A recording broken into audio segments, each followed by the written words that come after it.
ओम नमः शिवाय।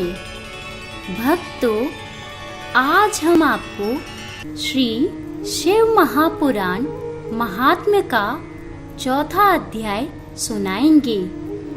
आप सभी भक्तों से हमारा विनम्र निवेदन है, कृपया आप इस पावन ग्रंथ को ध्यान पूर्वक एवं प्रेम पूर्वक सुनें।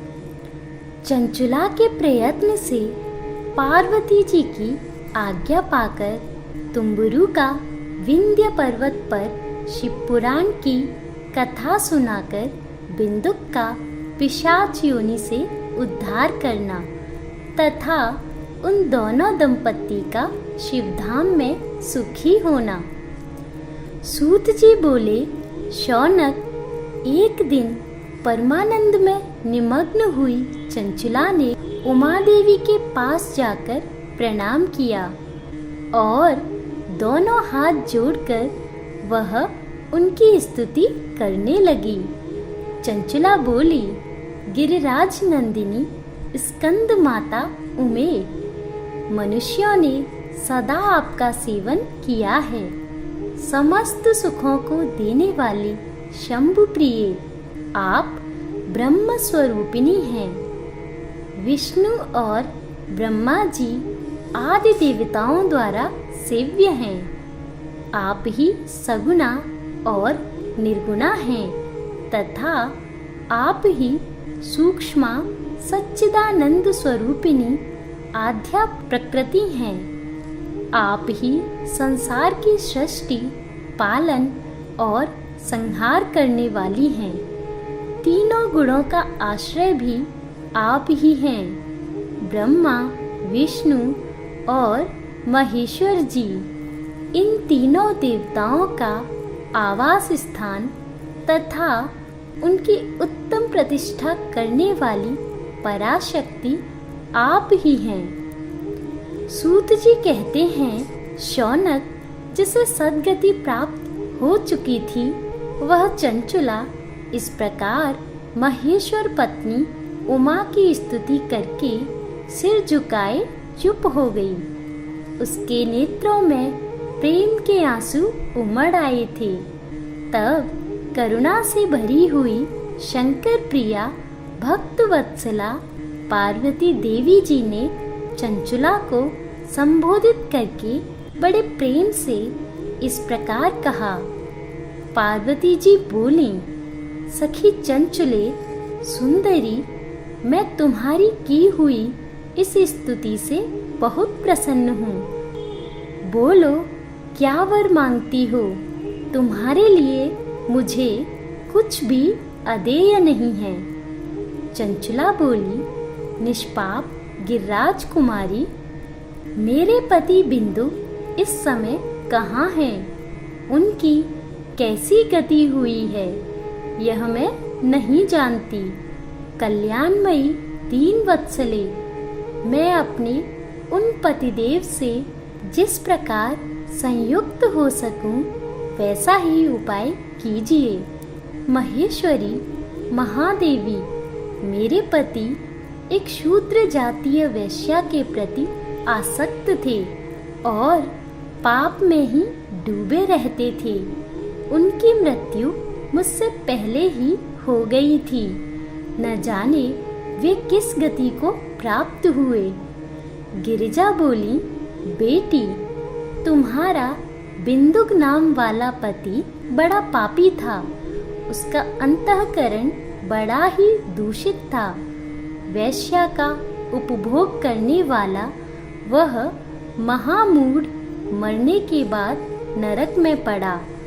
अगणित वर्षों तक नरक में नाना प्रकार के दुख भोग कर वह पापात्मा अपने शेष पाप को भोगने के लिए विंध्य पर्वत पर पिशाच हुआ है। इस समय वह पिशाच अवस्था में ही है और नाना प्रकार के क्लेश उठा रहा है। वह दुष्ट वहीं वायु पीकर रहता है और सदा सब प्रकार के कष्ट सहता है।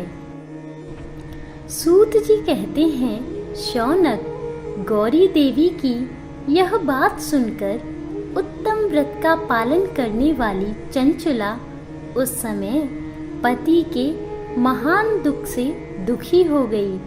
फिर मन को स्थिर करके उस ब्राह्मण पत्नी ने व्यथित हृदय से महेश्वरी को प्रणाम करके पुनः पूछा। चंचला बोली, महेश्वरी, महादेवी, मुझ पर कृपा कीजिए और दूषित कर्म करने वाले मेरे उस दुष्ट पति का अब उद्धार कर दीजिए। देवी, कुत्सित बुद्धि वाले मेरे उस पापात्मा पति को किस उपाय से उत्तम गति प्राप्त हो सकती है, यह शीघ्र बताइए। आपको नमस्कार है। पार्वती जी ने कहा, तुम्हारा पति यदि शिव महापुराण की पुण्यमयी उत्तम कथा सुने तो उसकी सारी दुर्गति को पार करके वह उत्तम गति का भागी हो सकता है। अमृत के समान मधुर अक्षरों से युक्त गौरी देवी का यह वचन आदर पूर्वक सुनकर चंचला ने हाथ जोड़ मस्तक झुकाकर उन्हें बारंबार प्रणाम किया और अपने पति के समस्त पापों की शुद्धि तथा उत्तम गति की प्राप्ति के लिए पार्वती देवी से यह प्रार्थना की कि मेरे पति को शिव पुराण सुनाने की व्यवस्था होनी चाहिए। उस ब्राह्मण पत्नी के बारंबार प्रार्थना करने पर शिवप्रिया गौरी देवी जी को बड़ी ही दया आई। उन भक्त वत्सला महेश्वरी गिरिराज कुमारी ने भगवान शिव जी की उत्तम कीर्ति का गान करने वाले गंधर्वराज तुम्बुरु को बुलाकर उनसे प्रसन्नता पूर्वक इस प्रकार कहा, तुम्बुरो, तुम्हारी भगवान शिव जी में प्रीति है। तुम मेरे मन की बातों को जानकर मेरे अभीष्ट कार्यों को सिद्ध करने वाले हो। इसीलिए मैं तुमसे एक बात कहती हूँ, तुम्हारा कल्याण हो। तुम मेरी सखी के साथ शीघ्र ही विंध्य पर्वत पर जाओ। वहाँ एक महाघोर और भयंकर पिशाच रहता है। उसका वृतांत तुम आरंभ से ही सुनो। मैं तुमसे प्रसन्नता पूर्वक सब कुछ बताती हूँ। पूर्व जन्म में वह पिशाच बिंदुक नामक ब्राह्मण था। मेरी इस सखी चंचुला का पति था, परंतु वह दुष्ट वैश्यागामी हो गया। स्नान संध्या आदि नित्य कर्म छोड़कर अपवित्र रहने लगा। क्रोध के कारण उसकी बुद्धि पर मूढ़ता छा गई थी। वह कर्तव्य का विवेक नहीं कर पाता था। अभक्ष्य भक्षण, सज्जनों से द्वेष और दूषित वस्तुओं का दान लेना, यही उसका स्वाभाविक कर्म बन गया था। वह अस्त्र शस्त्र लेकर हिंसा करता, बाएं हाथ से खाता, दीनों को सताता और क्रूरता पूर्वक पराये घरों में आग लगा देता था। चांडालों से प्रेम करता और प्रतिदिन वैश्या के संपर्क में रहता था। बड़ा दुष्ट था।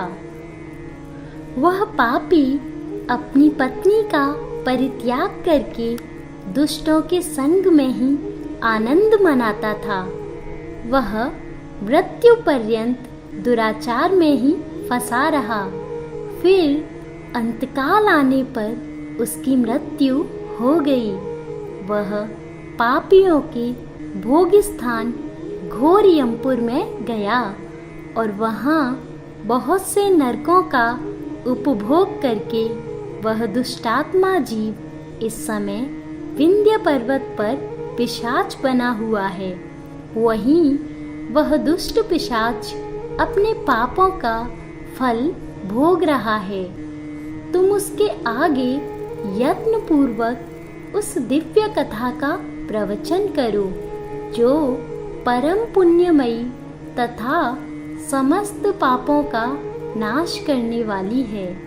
शिव पुराण की कथा का श्रवण सबसे उत्कृष्ट पुण्य कर्म है। उससे उसका हृदय शीघ्र ही समस्त पापों से शुद्ध हो जाएगा और वह प्रेत योनि का परित्याग कर देगा। उस दुर्गति से मुक्त होने पर बिंदुक नामक पिशाच को मेरी आज्ञा से विमान पर बिठाकर तुम भगवान शिव जी के समीप ले आओ। सूत जी कहते हैं, शौनक, महेश्वरी उमा के इस प्रकार आदेश देने पर गंधर्वराज तुम्बरु मन ही मन बड़े प्रसन्न हुए। उन्होंने अपने भाग्य की सराहना की। तत्पश्चात उस पिशाच की सती साध्वी पत्नी चंचुला के साथ विमान पर बैठकर नारद के प्रिय मित्र तुम्बरु वेगपूर्वक विंध्याचल पर्वत पर गए, जहाँ पर वह पिशाच रहता था। वहाँ उन्होंने उस पिशाच को देखा। उसका शरीर विशाल था, ठोड़ी बहुत बड़ी थी। वह कभी हंसता, कभी रोता और कभी उछलता था। उसकी आकृति बड़ी विकराल थी। भगवान शिव जी की उत्तम कीर्ति का गान करने वाले महाबली तुम्बरु ने उस अत्यंत भयंकर पिशाच को पाशों द्वारा बांध लिया। तदनंतर तुम्बरु ने शिव पुराण की कथा बाँचने का निश्चय करके महोत्सव युक्त स्थान और मंडप आदि की रचना की। इतने में ही संपूर्ण लोकों में बड़े वेग से यह प्रचार हो गया कि देवी पार्वती जी की आज्ञा से एक पिशाच का उद्धार करने के उद्देश्य से शिव महापुराण की उत्तम कथा सुनाने के लिए तुम्बरु विंध्य पर्वत पर गए हैं। फिर तो उस कथा को सुनने के लोभ से बहुत से देवर्षि भी शीघ्र ही वहां जा पहुँचे। आदर पूर्वक शिव पुराण सुनने के लिए आए हुए लोगों का उस पर्वत पर बड़ा अद्भुत और कल्याणकारी समाज जुट गया। फिर तुम्बरु ने उस पिशाच को पाशों से बांधकर आसन पर बिठाया और हाथ में वीणा लेकर गौरीपति की कथा का गान आरंभ किया। पहली अर्थात विद्वेश्वर संहिता से लेकर 7वीं वायवीय संहिता तक महात्म्य सहित शिव महापुराण की कथा का उन्होंने स्पष्ट वर्णन किया। 7 संहिताओं सहित शिव पुराण का आदर पूर्वक श्रवण करके वे सभी श्रोता पूर्णतः कृतार्थ हो गए। उस परम पुण्यमय शिव पुराण को सुनकर उस पिशाच ने अपने सारे पापों को धोकर उस पैशाचिक शरीर को त्याग दिया। फिर तो शीघ्र ही उसका रूप दिव्य हो गया। अंग कांति गौरवर्ण की हो गई। शरीर पर श्वेत वस्त्र तथा सब प्रकार के पुरुषोचित आभूषण उसके अंगों को उद्भाषित करने लगे। वह त्रिनेत्रधारी चंद्रशेखर रूप हो गया। इस प्रकार दिव्य देहधारी होकर श्रीमान बिंदु अपनी प्राण बल्लभा चंचुला के साथ स्वयं भी पार्वती बल्लभ भगवान शिव जी का गुणगान करने लगा। उसकी स्त्री को इस प्रकार दिव्य रूप से सुशोभित देख वे सभी देवर्षि बड़े विस्मित हुए। उनका चित्त परमानंद से परिपूर्ण हो गया। भगवान महेश्वर जी का वह अद्भुत चरित्र सुनकर वे सभी श्रोता परम कृतार्थ हो प्रेम पूर्वक श्री शिव का यशोगान करते हुए अपने अपने धाम को चले गए। दिव्य रूपधारी श्रीमान बिंदुक भी सुंदर विमान पर अपनी प्रियतमा के पास बैठकर सुखपूर्वक आकाश में स्थित हो बड़ी शोभा पाने लगा। तदनंतर महेश्वर के सुंदर एवं गुणों का गान करता हुआ वह अपनी प्रियतमा तथा तुम्बुरु के साथ शीघ्र ही शिवधाम में जा पहुंचा। वहां भगवान महेश्वर जी तथा पार्वती देवी जी ने प्रसन्नता पूर्वक बिंदुक का बड़ा सत्कार किया और उसे अपना पार्षद बना लिया। उसकी पत्नी चंचुला पार्वती जी की सखी हो गई। उस घनीभूत ज्योति स्वरूप परमानंदमय सनातन धाम में अविचल निवास पाकर वे दोनों दंपति परम सुखी हो गए। श्री शिव महापुराण महात्म्य के इस अध्याय का मूल सार यह है कि जो मनुष्य पापी एवं अधर्मी होते हैं, यदि वे भी शिव महापुराण की महिमा को सुन लेते हैं तो भगवान शिव जी की कृपा से उनके जीवन का भी उद्धार हो जाता है। जिस प्रकार चंचुला ने माता पार्वती जी से विनती कर अपने अधर्मी एवं दुराचारी पति बिंदुक को भी श्री तांबरु द्वारा शिव महापुराण की महान कथा सुनाकर उसको नरक की यातनाओं से मुक्ति दिलवाई। श्री शिव महापुराण महात्म्य का अगला एवं अंतिम अध्याय हम अपनी अगली वीडियो में सुनाएंगे। भक्तों, यदि आपको हमारा ये प्रयास पसंद आया हो तो कृपया आप हमारी वीडियोस को अधिक से अधिक शेयर कीजिए। यदि आपका इस पावन ग्रंथ से संबंधित कोई भी सुझाव अथवा प्रश्न हो तो कृपया आप कमेंट बॉक्स में कमेंट कर हमें जरूर बताएं। ओम नमः शिवाय।